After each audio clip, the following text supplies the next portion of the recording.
Nama saya Samuel Brahmana dengan NIM 19117016. Saya dari Prodi PGSD dan sini saya akan menjelaskan sedikit tentang bahaya di ruang laboratorium. Yang pertama, kita harus mengenal bahaya. Bahaya adalah sumber situasi atau tindakan yang dapat berpotensi kecelakaan atau cedera atau juga penyakit.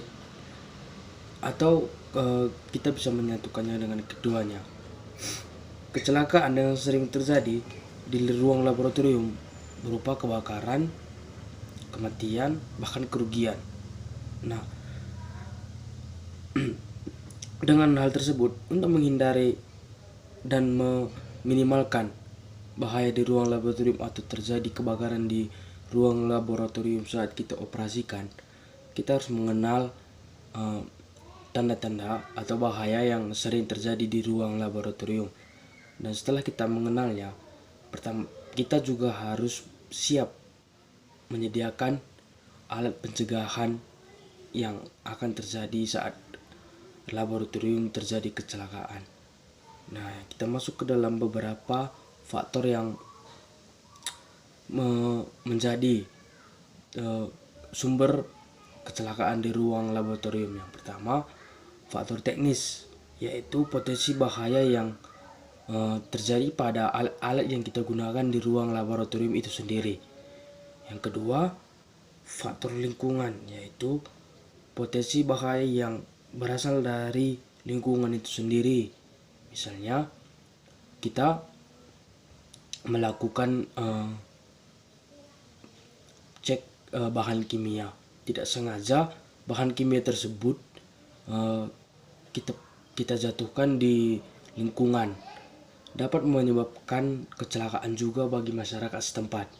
Nah, yang ketiga, faktor manusia, yaitu merupakan faktor yang paling kuat, di mana mungkin mereka bekerja tidak dengan tubuh yang sehat atau tidak dengan tubuh yang fit. Maka setiap orang yang menggunakan ruang laboratorium dianjurkan dalam keadaan yang fit dan sehat. Halo teman-teman, saya di sini sedikit menjelaskan sedikit tentang bahaya di laboratorium. Bahaya adalah sumber situasi atau tindakan yang berpotensi menimbulkan cedera atau penyakit. Kecelakaan yang sering terjadi di laboratorium berupa kebakaran, kesakitan, kematian, dan kerugian akibat kecelakaan ataupun kerusakan alat laboratorium. Nah, selanjutnya yang saya tahu ada beberapa bahan kimia yang berbahaya. Yang pertama, bahan kimia yang eksplosif, bahan kimia yang korosif, dan yang ketiga, bahan kimia yang merusak paru-paru. Dan ada juga bahan kimia yang beracun. Yang pertama, korosif, yang kedua iritan, yang ketiga alergen, yang keempat afiksian, yang kelima neurotoksin, dan yang keenam karsinogen. Itulah beberapa bahan kimia yang berbahaya dan bahan kimia yang beracun. Nah, setelah kita mengetahui bahan kimia yang berbahaya dan bahan kimia yang beracun, apakah ada tindak pencegahan setelah apa yang terjadi di bahaya di ruang laboratorium? Coba kamu jelaskan. Ya betul, pastinya ada dong. Setiap apa yang kita lakukan atau apa yang kita kerjakan, pasti ada solusi atau tindakan yang harus kita lakukan. Nah, pencegahan bahaya di laboratorium, terutamanya fisik, yang pertama, tersedia alat pemadam kebakaran yang berfungsi dengan baik. Yang kedua, pencegahan bahaya listrik. Yang ketiga, tersedia pakaian pelindung. Yang keempat, penyimpanan secara baik. Yang kelima, tidak menutup pintu saat laboratorium sedang digunakan. Nah, itulah beberapa pencegahan saat terjadi bahaya di ruang laboratorium.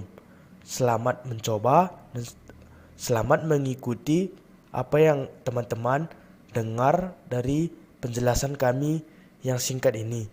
Terima kasih.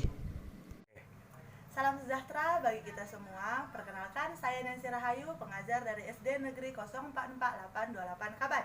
Di sini lewat pembelajaran kreatif yang sudah saya lihat, itu dapat menumbuhkan semangat belajar bagi siswa dan banyak sekali manfaatnya. Yang pertama, siswa dapat belajar di mana saja dan kapan saja. Yang kedua, dapat menumbuhkan antusias siswa dalam belajar. Dan yang ketiga, dapat menumbuhkan nilai-nilai yang lebih tinggi lagi dalam belajar untuk siswa kita. Salam pendidikan, terima kasih. Perkenalkan, nama saya Elvira Febiola Bersembiring. Saya sekolah di SD Negeri 0482 Kaban. Setelah saya melihat video yang dibuat oleh Kak Samuel, pembelajaran siswa daring terlihat menarik dan bisa melihat dan bisa memikat siswa untuk belajar. Terima kasih.